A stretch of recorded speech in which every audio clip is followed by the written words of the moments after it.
Have you ever wondered what the effects are of a battery relocation kit?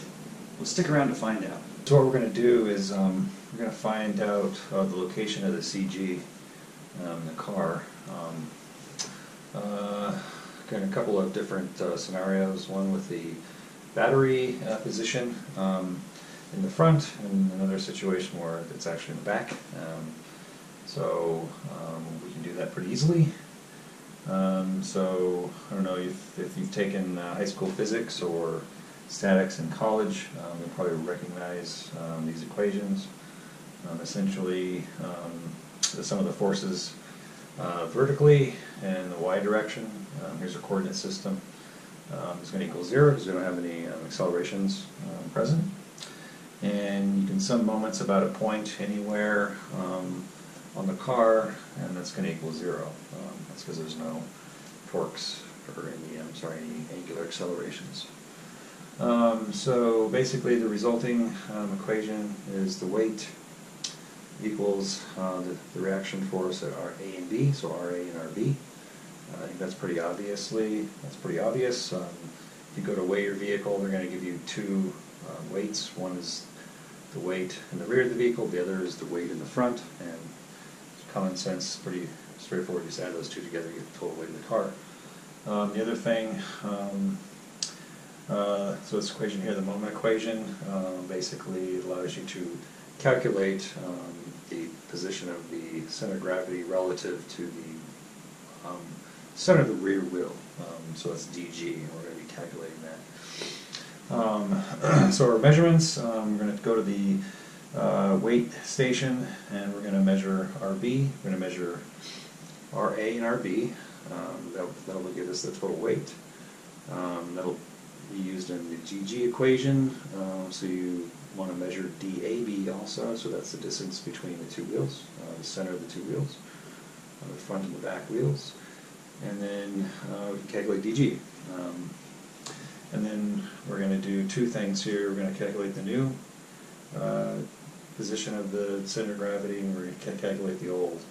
And we're going to compare those two. We're going to see if putting the battery in the trunk actually helps that much to move the CG towards the back. So we're going to see what happens. We're also going to compare the ratios between RA and the total weight, and that's going to give us the rear weight distribution. And then we're going to take a look at RB versus divided by the total weight. That's going to give us the front distribution. We're going to compare those numbers to see how they change also. So let's get started.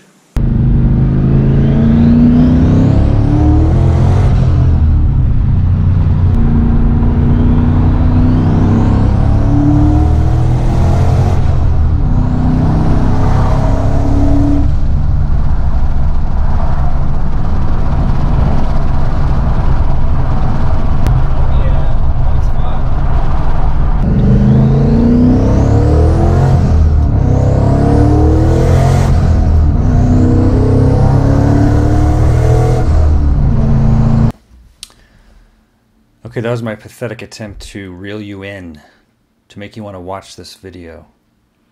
Pathetic. Okay, so I first want to go over which battery relocation kit I got. So this is LMR's website. This is the UPR relocation kit.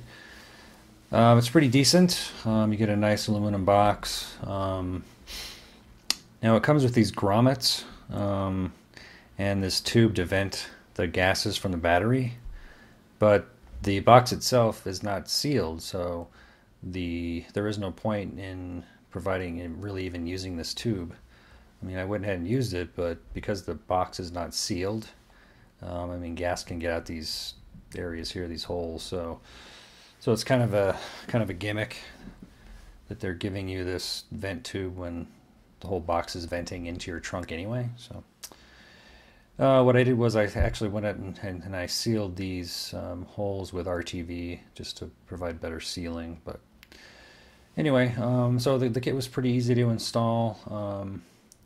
I think the hardest thing was kind of trying to find out, decide what you want to do with the existing battery cables. I went ahead and cut off the negative cable in the engine bay, and I reused the positive side. So that seemed to work okay. And then the negative terminal, the new negative terminal, actually, it's a short wire, and then you essentially run it down through your trunk. And I connected mine to the frame near the muffler bracket. So pretty much easy to install. I'm not going to go over that now. I'm going to focus more or less on seeing if it's even worth installing. I had to actually install the kit because I got a breather tank.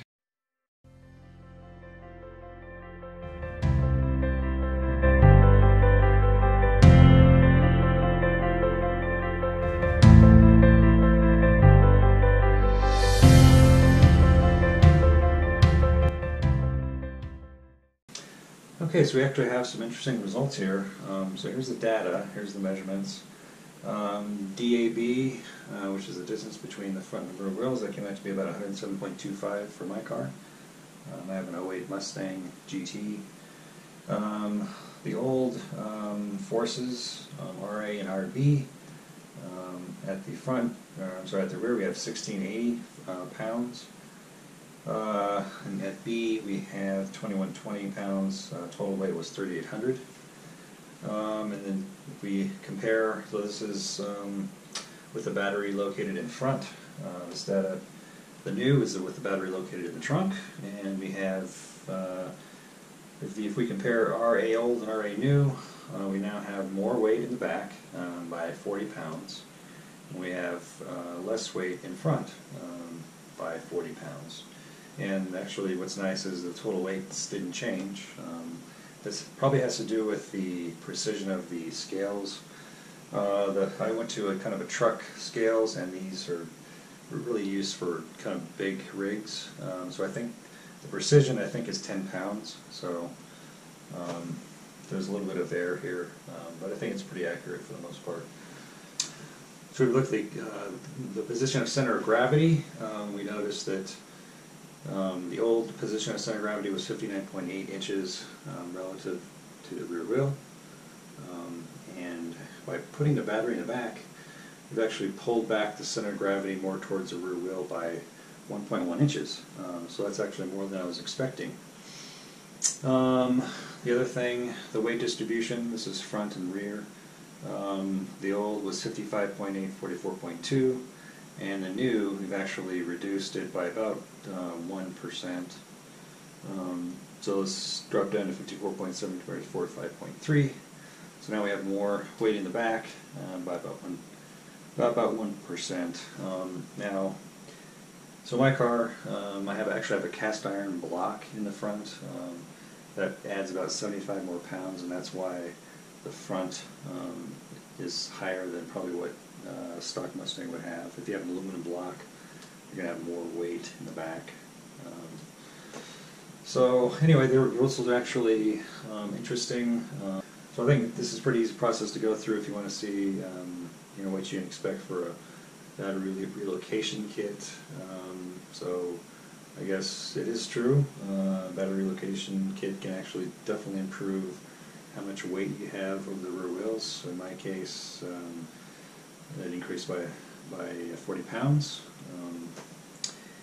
1720 to 1680, and it moved my center of gravity back by over 1.1 inches. So it's actually more than I was expecting.